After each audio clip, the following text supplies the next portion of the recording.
130 kilometre प्रति घंटा होगी स्पीड। कठुआ में बुद्धि व हीरानगर के बीच परियोजना पर काम जारी। बुद्धि बरनोटी रेलवे क्रॉसिंग को भी 30 मई तक रखा गया बंद। मैदानी इलाकों से कंडी तक पानी के लिए हाहाकार। घाटी पंचायत के बड़ा नाला गांव में लगा पानी का पहरा। पानी की चोरी रोकने के लिए चौकीदार किया गया तैनात। पानी की चोरी करने वालों को बाकायदा दी जा रही है सजा।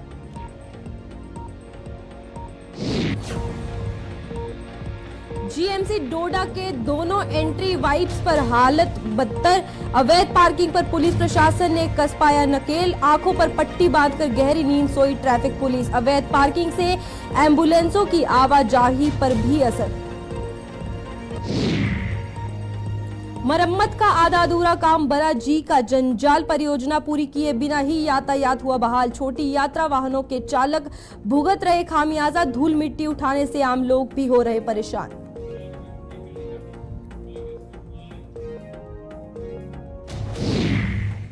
जम्मू कश्मीर की इस खास बुलेटिन में आप सभी का स्वागत है और मैं हूं आपके साथ रूपाली शर्मा। तो चलिए करते हैं शुरुआत।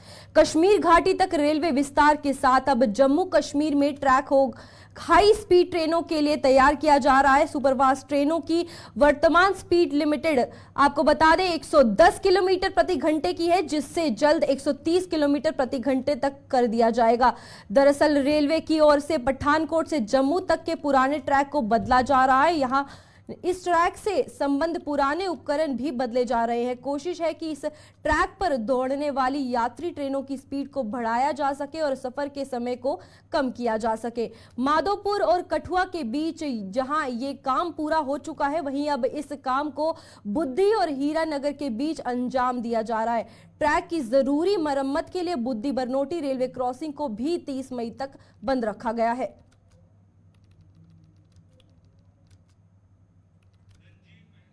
चलिए इसी पे और जानकारी लेते हैं हमारे संवाददाता रंजीत मेहता से। रंजीत, बताइएगा कि किस तरीके की अब रोड की अगर बात करते हैं तो रेलवे फाटक जो है बंद किया गया है, तो आम जनजीवन जो है वो किस तरीके से प्रभावित हुआ है?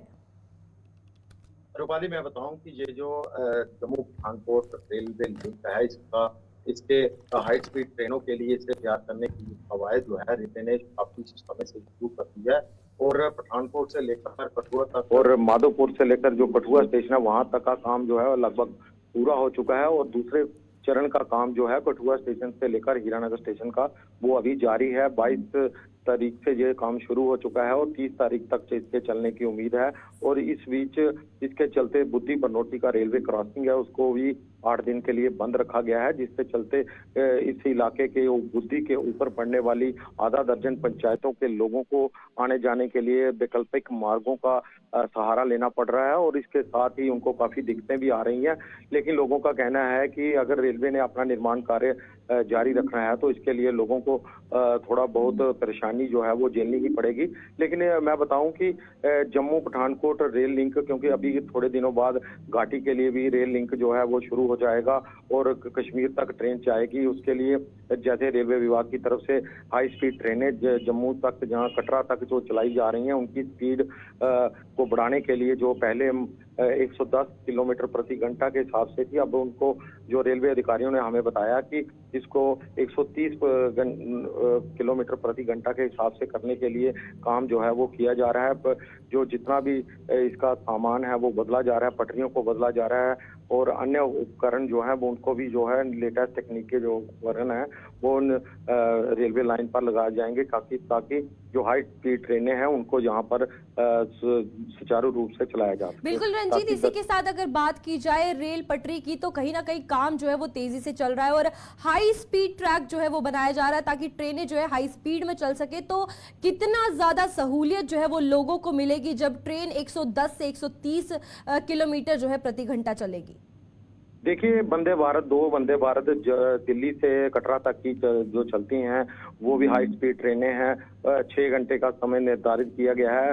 इसी जम्मू से जो कटरा तक का ट्रैक है उसमें जो पुराने वाला ट्रैक है उसी के चलते वो अक्सर लेट हो जाती हैं, जिसका जो समय है उसका 6 घंटे का वो पूरा नहीं कर पाती हैं, उससे अधिक समय लगाती हैं, जिसको कम करने के लिए जहाँ सुपर फास्ट ट्रेनें जितने भी है, राजधानी हो चाहे अन्य जो सुपर फास्ट ट्रेनें हैं, उनको चलाने के लिए इस ट्रैक को आधुनिक बनाना बहुत ही जरूरी है और इसके लिए युद्ध स्तर पर रेलवे ने कवायद शुरू कर दी है और इससे काफी आने वाले दिनों में खासकर जो पर्यटक हैं जो वो काफी उनको सहूलियात मिलेंगी, चाहे माता वैष्णो की देवी के हों, चाहे कश्मीर जाने वाले पर्यटक हों।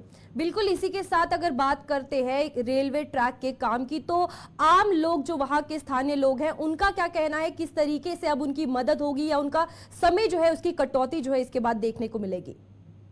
देखिए, लोगों को काफी सहूलियात मिलेगी जब हाई स्पीड ट्रेनें इस ट्रैक पर दौड़ेंगी और जिसके चलते लोग जो हैं वो काफी खुश हैं कि आगे पिछले दिनों जैसे हरियाणा और पंजाब के बॉर्डर पर किसानों ने धरना लगा रखा था, तो पिछले एक डेढ़ महीना लोगों को जो रेलों से सफर करने वाले यात्री थे काफी मुश्किलात का सामना उनको करना पड़ा।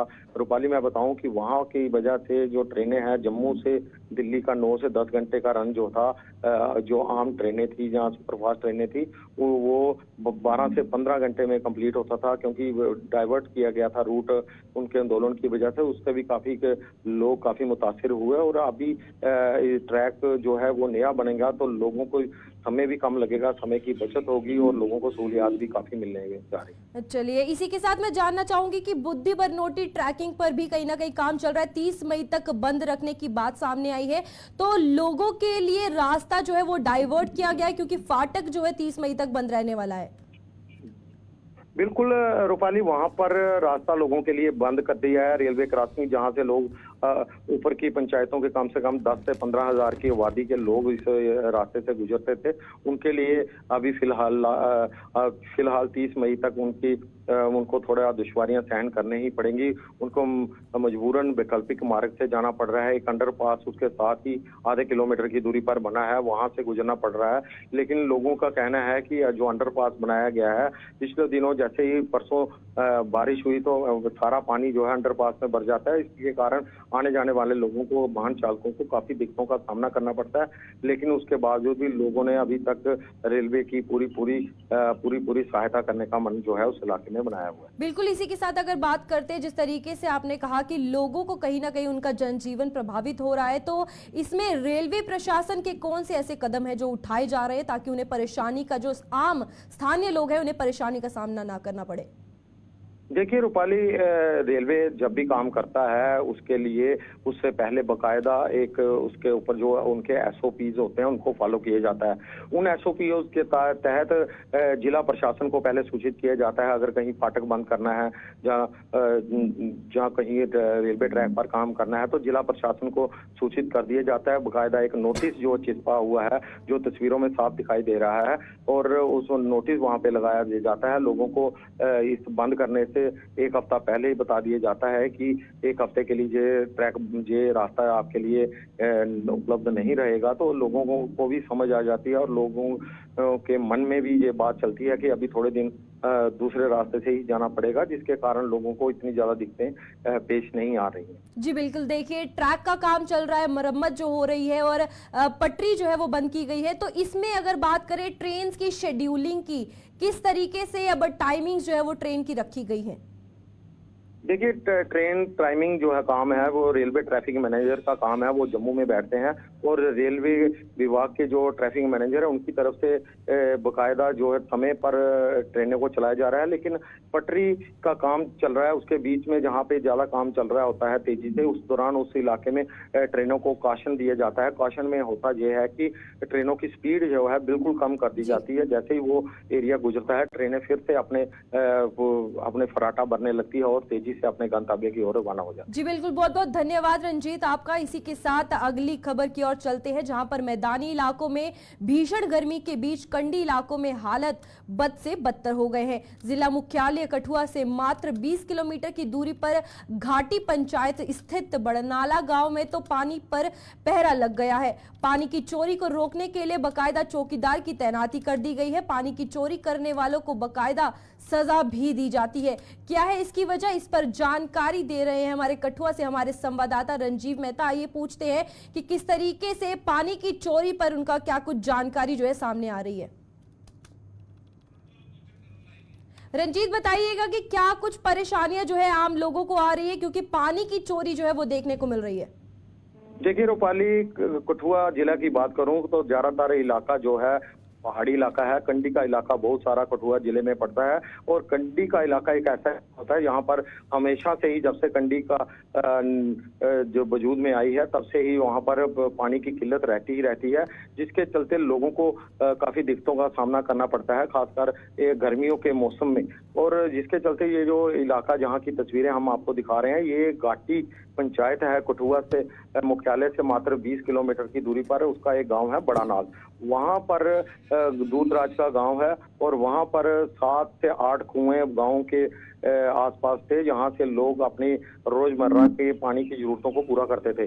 और वहां पर अब गर्मी बढ़ने के साथ ही पिछले 1-1.5 महीने से वो कुएं भी सूख चुके हैं और मात्र एक कुएं के सहारे इस इलाके की पूरी वादी जो है 1000 की वादी जो है उस पर निर्भर है और वहां पर लोगों को उसी कुएं से पानी लेना पड़ता है, जिसके चलते जो गांव के लोग हैं उन्होंने एक कमेटी तश्कील दी है और उसके कमेटी के तहत एक चौकीदार को नियुक्त करके वहां पर रजिस्टर बाकायदा लगाया हुआ है और लोगों को उसी कुएं से मात्र 15 लीटर पानी सुबह और 15 लीटर शाम को देने की बात कही जाती है और बाकायदा रजिस्टर में उसका नाम, उसके परिवार का नाम और परिवार के मुखिया का नाम और कांटेक्ट नंबर जो है उस पर लिखे जाते हैं।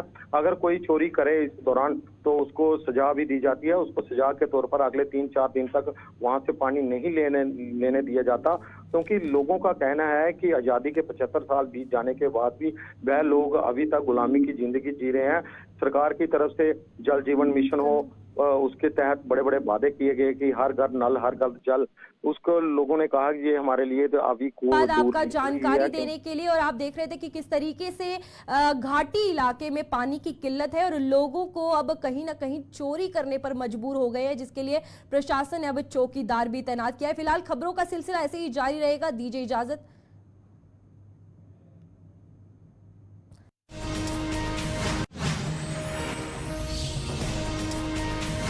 अस्पताल के दोनों एंट्री पॉइंट्स पर अवैध पार्किंग पर जिला प्रशासन नकेल नहीं कस पाया है। दोनों एंट्री पॉइंट्स पर सड़क के दोनों ओर पार्क की कई गाड़ियां एम्बुलेंसों की आवाजाही के साथ साथ अस्पताल में अपनी गाड़ियों में आने वाले मरीजों व तीमारदारों के लिए भी आफत साबित हो रही हैं। इसी विडंबना ही कही जाएगी और अवैध पार्किंग का ये खेल ट्रैफिक पुलिस की आंखों के सामने खेला जा रहा है और इस पर नकेल कसने में प्रशासन भी फिसड्डी साबित हो रही है। बिल्कुल, इसी पे और जानकारी लेने के लिए हमारे संवाददाता वसीम गत्तू डोडा से हमारे साथ जुड़ चुके हैं। वसीम, बताइएगा कि किस तरीके की परेशानी जो है अब लोगों को उसका सामना करना पड़ रहा है, क्योंकि गाड़ियों की आवाजाही और एम्बुलेंस कहीं ना कहीं ज्यादा सफर कर रही है इन चीजों से। फॉर्चुनेट है, देखिए डोडा शहर के अंदर हम देख रहे हैं कि जहां पे भी लोगों को गाड़ियां कहीं पे पार्क करने के लिए नहीं मिलती है, यानी कि पार्किंग नहीं उन लोगों को मिलती है, उसके बाद मेडिकल कॉलेज की तरफ वो लोग रुख करते हैं। एक बहुत बड़ा सवाल अपने आप में है। लगातार इस तरह की कंप्लेंट्स हमारे पास आ रही हैं। जो तीमारदार लोग आते हैं मेडिकल कॉलेज अपने इलाज करने लोग आते हैं, तो वो लोग जो है सफर हो रहे हैं, क्योंकि जिस तरह से ये विजुअल्स में आप देख सकते हैं किस तरह से लोगों ने गलत जगहों पे पार्किंग की है। आप देख सकते हैं ट्रक वहां पे लगे हैं, इनलीगल तौर पे गाड़ियां वहां पे लगी, और हायर अथॉरिटी जो उनसे है उनसे कई सारी बार हमारी बात हुई, उनसे हमने जानने की कोशिश की आखिर इस तरह की वजूहत क्यों है।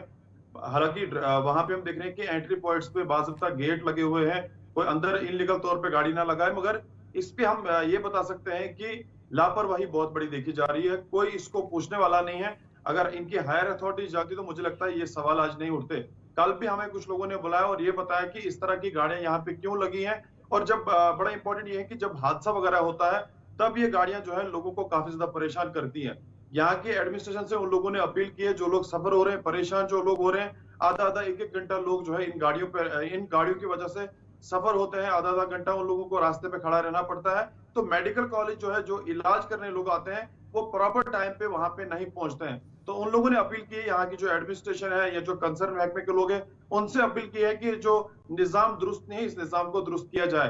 तो देखना होगा कि कब तक इस निजाम को। वसीम, इसी में बात करें अवैध पार्किंग की, तो अवैध पार्किंग अगर की जा रही है वहां पर, अगर अस्पताल प्रशासन की ही बात करते हैं, हॉस्पिटल एडमिनिस्ट्रेशन की बात करते हैं, तो उनकी तरफ से कोई संज्ञान लिया गया है इस बात पर? देखिए, कोई संज्ञान नहीं लिया गया। मैंने आपको बताया कि कुछ टाइम पहले मैंने यही खबर दिखाई थी हमने कि लोगों का क्या मानना है। आज आप देख रहे हैं कि इन्हीं लोगों पे फिर से सवाल उठ रहे हैं। अगर इन लोगों ने कोई बड़ा कदम उठाया होता तो मुझे नहीं लगता है कि कोई सवाल इन लोगों पे उठता। चाहे ट्रैफिक विभाग हो, मोटर व्हीकल डिपार्टमेंट हो, उनकी तरफ से कोई भी बड़ा कदम नहीं उठाया गया। इनलीगल तौर पे किसी को अगर कोई शहर के अंदर पार्किंग नहीं मिलती है, चाहे वो 4 किलोमीटर शहर से बाहर रहता है, 5 किलोमीटर शहर से बाहर रहता है, जो इर्द गिर्द वाले लोग वहां पे रहते हैं, उनकी तरफ से पार्किंग वहां पे की जाती है। कोई संज्ञान अगर लिया गया होता तो मुझे नहीं लगता आज सवाल भी उठते यहाँ गाड़ियां वहां पे होती। बड़ा इंपॉर्टेंट इसमें यह है कि जब एक्सीडेंट, सड़क हादसे होते हैं, यहाँ पे बैक टू बैक आप देखते हैं कि सड़क हादसे होते हैं। जब उस पेशेंट को मेडिकल कॉलेज की तरफ लाया जाता है तो 15-20 मिनट वो शख्स जो है गाड़ी में ही रहता है। कुछ लोग तो दम भी तोड़ते हैं। तो लंबी लंबी कतारों में जो गाड़ियां हैं, ये लोगों के लिए काफी ज्यादा परेशान लोगों को कर रहे हैं। तो मुझे उम्मीद है कि एडमिनिस्ट्रेशन और कंसर्न महकमे के लोग थोड़ा सा जागेंगे और इस चीज पे कोई बड़ा कदम उठाएंगे। बिल्कुल, अस्पताल प्रशासन की तो बात की गई, लेकिन अगर इस खबर की बात करें जिस तरीके से अवैध पार्किंग की जा रही है और एम्बुलेंस के साथ साथ पेशेंट्स को भी काफी ज्यादा परेशानियों का सामना करना पड़ रहा है, तो आसपास का पुलिस प्रशासन की अगर बात करें तो उनका क्या कुछ कहना है या किस तरीके से वो कार्रवाई या काम कर रहे हैं इस बात पर? देखिए, अगर मेडिकल कॉलेज के हायर अथॉरिटीज ने पुलिस को ये चीज लिखी होगी, उनको बताया होगा कि हमारे जो पेशेंट है या जो आम जनता है वो सफर हो रही है, तो मुझे लगता है पुलिस ने अभी तक कोई बड़ा संज्ञान लिया होता। मगर अगर एडमिनिस्ट्रेशन मेडिकल कॉलेज की जाग नहीं रही है तो उनके लिए एक बहुत बड़ा सवाल है। उनको देखना चाहिए कि उनका फेलियर है या बाकी सारे लोगों का फेलियर है। इसमें ही दिखता है कि मेडिकल कॉलेज की जो हायर अथॉरिटीज है उनका सबसे बड़ा फेलियर है और लोगों को जागना चाहिए। जो लोग वहां पे इनलीगल तौर पे पार्किंग कर रहे हैं उनको थोड़ा सा जागना चाहिए, उनको इस तरह का वहां पे नहीं करना चाहिए, क्योंकि जो पेशेंट है वो सफर हो रहे हैं, आम जनता सफर हो रही है, जो रास्ते चलने वाले लोग हैं वो सफर हो रहे हैं। तो थोड़ा सा इस चीज पे ध्यान देने की काफी ज्यादा जरूरत है और हम अपने माध्यम से भी एडमिनिस्ट्रेशन को कहना चाहेंगे कि थोड़ा सा इस पे ध्यान दीजिए। जो भी इनलीगल तौर पे इस तरह की वायलेशन करता है उस पे चलिए, बहुत बहुत धन्यवाद वसीम आपका जानकारी देने के लिए। इसी के साथ अगली खबर पर बढ़ते हैं, जहां पर गुल रामबन सड़क मार्ग की मरम्मत का काम पूरा होने से पहले ही इसे यातायात के लिए खोल दिया गया है। इस सड़क को यातायात के लिए खोलने का सबसे ज्यादा खामियाजा रामबन में चलने वाले छोटे यात्री वाहनों के चालकों को भुगतना पड़ रहा है। ऑटो ड्राइवर्स यूनियन की माने तो करीब 11 किलोमीटर लंबी इस सड़क पर ब्लैक टॉपिंग ना होने से उनकी गाड़ियां क्षतिग्रस्त हो गई हैं और तो और यहां से उठाने वाली धूल मिट्टी आम लोगों को भी परेशानियों का सामना करना पड़ रहा है और जो मिट्टी उठ रही है वो कहीं ना कहीं एक बड़ी परेशानी का सबब बन चुका है।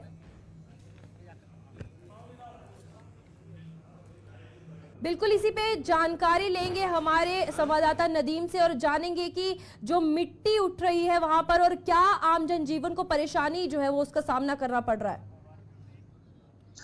बिल्कुल, देखिए रोली में आपको एक चीज बता दो क्योंकि गुल रामबन सड़क हम देखें कि पिछले 1 महीने से गाड़ियों की आमदरफ्त बंद थी, क्योंकि गुल रामबन सड़क का एक बड़ा स्ट्रेच ढह जाने की वजह से रोड जो है गाड़ियों की आमदरफ्त के लिए बंद हो गई थी। और उसके बाद अगर हमने देखा कल शाम को अगरचे गाड़ियों को वहां पर चलने की इजाजत मिली है, लेकिन इस वक्त रोड सरफेस की हम बात करें वो बेहतर नहीं है और इसको लेकर कहीं ना कहीं हम कहें कि पैदल चलने वाले राहगीरों के लिए परेशानी का बाइस तो ये है, लेकिन उसके साथ साथ में जो ऑटो ड्राइवर्स यूनियन है वो भी काफी नाराज है इस काम से, क्योंकि ऑटो ड्राइवर्स ऐसे लोग हैं जिनको रोज नहीं बल्कि दिन में 5-7 बार इस रोड पर से गुजर के जाना है। तो ऐसे में जब रोड सरफेस आपके पास बेहतर नहीं है, पानी की निकासी का निजाम बेहतर नहीं है, जिन लोगों के रूट परमिट 10-11 किलोमीटर के है और इसी एरिया में गंगा बरनो तो रामबन में उनको चलना है, तो उनके सामने परेशानियां काफी ज्यादा है। हालांकि पिछले 1 महीने से अगर हम बात करें ऑटो ड्राइवर्स की, तो उनका यही कहना है कि जनाब हम तो पिछले महीने की ईएमआई बड़ी मुश्किल से पे कर पाए हैं, लेकिन अब की बात जब रोड को खोला गया है तो हमें कहीं भी कोई उम्मीद नजर नहीं आती इससे हमें कोई राहत मिलेगी, क्योंकि गाड़ियों में अगर कोई फॉल्ट आ गया, गाड़ियों में कोई खराबी आ जाती है रोड सरफेस बेहतर न होने की वजह से, तो एक इजाफी खर्चा हमारे लिए होगा। ऐसे में अगरचे रोड को खोला तो गया है, लेकिन जो बड़ी गाड़ियां हैं या जिनको वन टाइम दिन में निकलना है अगरचे वो निकल भी सके, लेकिन परेशानी ऑटो ड्राइवर्स के सामने है और उनके रोजगार कहीं न कहीं इसको दांव पर लगा हुआ है। उन लोगों का कहना है कि हमारा परमिट अगरचे 10 से 11 किलोमीटर का है, लेकिन आज की डेट में हम सिर्फ 5 किलोमीटर तक ही जा सकते हैं और 5 किलोमीटर से आगे नहीं जाएंगे तो जाहिर सी बात है जो सवारियां हमें 20, 25, 30 रुपए पे करती है, आज की डेट में वो 15-20 रुपए ही पे करें, क्योंकि हम पूरी मंजिल तक उन्हें नहीं पहुंचा पा रहे, वजह रोड सरफेस का बेहतर न होना है। तो रोड रेस्टोरेशन जो हुआ है 11 किलोमीटर जिन लोगों का परमिट है वो लोग परेशान नजर आ रहे हैं, मुसाफिर भी परेशान है। हालांकि आज के दिन छुट्टी है, आज के दिन स्कूली तलबा और तालिबात इस सड़क पर नहीं चल रहे हैं, लेकिन जब हम देखें सड़क पर जब तलबा और तालिबात चलेंगे, क्योंकि हर शख्स गाड़ी अफोर्ड नहीं कर सकता, जो दाएं बाएं के प्राइमरी स्कूल है अपर प्राइमरी स्कूल्स है या फिर हाई स्कूल्स है, वहां के बच्चे जब पैदल चलेंगे तो जाहिर सी बात है इसका खामियाजा कहीं ना कहीं उन लोगों को भी भुगतना पड़ेगा। जी बिल्कुल, तो बहुत बहुत धन्यवाद नदीम आपका जानकारी देने के लिए। और ये थे हमारे संवाददाता नदीम हमारे साथ, जहां पर उनका कहना है कि कहीं ना कहीं ऑटो ड्राइवर्स यूनियन को काफी ज्यादा परेशानी जो है वो सामना करना पड़ रहा है। ना ही सिर्फ ऑटो ड्राइवर्स को बल्कि आम जनजीवन भी काफी ज्यादा प्रभावित हो रहा है। बढ़ते हैं अगली खबर पर। इन दिनों पड़ रही भीषण गर्मी से जहां इंसानों के साथ साथ जानवर बेहाल हो रहे हैं, वहीं बढ़ते तापमान का असर अब सब्जियों पर भी पड़ने लगा है। जम्मू के साथ सटे कई ग्रामीण हलकों में इन दिनों पारा आसमान छूने के कारण सब्जियों की फसलें बर्बाद हो गई हैं। गर्मी से सब्जियां सूखने के कारण किसान वर्ग माथा पीटने को मजबूर हो रहा है। किसानों के मुताबिक इस गर्मी में सब्जियों के साथ साथ घास भी सूख रहा है और बिजली की अघोषित कटौती के कारण भी मोटरें ना चलने से सब्जियों को पानी देना भी उनके लिए मुहाल हो रहा है। इसमें गर्मी का बहुत ज़्यादा असर पड़ रहा है। बहुत ज़्यादा धूप है, गर्मी है। गर्मी की वजह से पूरी फसल बर्बाद होगी। सामने बैंगन लगे हुए हैं, अगर आप पीछे देखो तो सामने टमाटर है और पीछे देखो तो बैंगन है। बैंगन भी सूख गया है, ये भी सूख गया। बिजली भी नहीं आती, बिजली भी एक समस्या है और पानी भी एक समस्या है। पानी जैसे आज लगाना कल फिर लगाना पड़ता है। बहुत ज़्यादा, हाँ, नहीं लगाए फसल जो है वो भी सूख जाएगी। कि गर्मी जो है इस समय पीक पर है और गर्मी की वजह से काफ़ी लोगों को परेशानी आ रही है। इसमें गवर्नमेंट ने भी एडवाइजरी निकाली है कि ज़्यादा से ज़्यादा लोग अपना बचाव करें, बिना वजह घर से बाहर ना निकलें और ख़ासकर बच्चों को बिल्कुल बच्चों की देखभाल करें, क्योंकि ये गर्मी जो इस समय पड़ रही है, टेम्परेचर आप देख रहे हैं 40 से ऊपर जा रहा है। पिछले दिनों 46 था, 44, 42। तो इस समय बचाव करने की ज़रूरत है। मैं आपको वही दिखा रहा हूँ कि देखिए आपके इंसान पे, बच्चों पे, पशुओं पे तो गर्मी का असर है ही है। तो अभी हम जिस खेत में हैं, देखिए यहाँ पे टमाटर की फसल लगी हुई थी और देखिए पूरे जो पौधे हैं टमाटर के लगे हुए हैं, सारे के सारे टमाटर जो हैं वो सूख गए हैं। और भी सब्जियां हैं जहाँ घास-फूस जितना भी लोगों ने खेती-बाड़ी की हुई है, तो इसमें काफ़ी नुकसान जो है गर्मी की वजह से हो रहा है, क्योंकि उतना प्रॉपर पानी भी नहीं मिल पा रहा है। गर्मी की वजह से ज़्यादा डिमांड रहती है पानी की, कि हर आदमी खेत में पानी लगाना चाहता है। तो काफ़ी ज़्यादा नुकसान जो है गर्मी से इस समय हो रहा है, तो लोगों को सावधानी की ज़रूरत है। गर्मी टेम्परेचर की वजह से सब्जियों को नुकसान भी होता है और खेती-बाड़ी करना भी इतना आसान नहीं है अभी इस टेम्परेचर में। जोड़िया के चक भगवाना गांव के लोग इलाके में हो रहे अवैध खनन के लिए खिलाफ सड़कों पर उतर आए हैं। लोगों ने आरोप लगाया है कि खनन माफिया पुलिस और राजस्व विभाग के अधिकारी उनके साथ मिले हुए हैं और यही वजह है कि चक भगवाना में माल की खड्ड का सीना छलनी किया जा रहा है। लोगों की माने तो इस खड्ड में रात के समय अवैध खनन किया जा रहा है, जो प्रशासन की मिली भगत के बिना संभव नहीं है। जब जम्मू कश्मीर सारे खड्डें खुदाई बंद है, सारी रात कि'यां होंदी है? केड़ा महकमा मिले दा इन्हें? पुलिस मिली दी है, रेवन्यू मिले दा, माइनिंग डिपार्टमेंट मिले दा, कौन मिले दा? और कौन बंदा पैसे खाता है? ये रात कि'यां पुट्टदे ने? ठीक है, आज चाहते हैं सारी ड्यूटी प्रशासन अगर डिमांड है कि ये ऊपर किश एक्शन लैता जाए। ये कौन जिम्मेवार है? अस एक ट्राली बदली लैने सारी पुलिस फड़ लैंदी है। जम्मू कश्मीर के इस बुलेटिन में अभी के लिए इतना ही। दीजिए इजाजत, नमस्कार।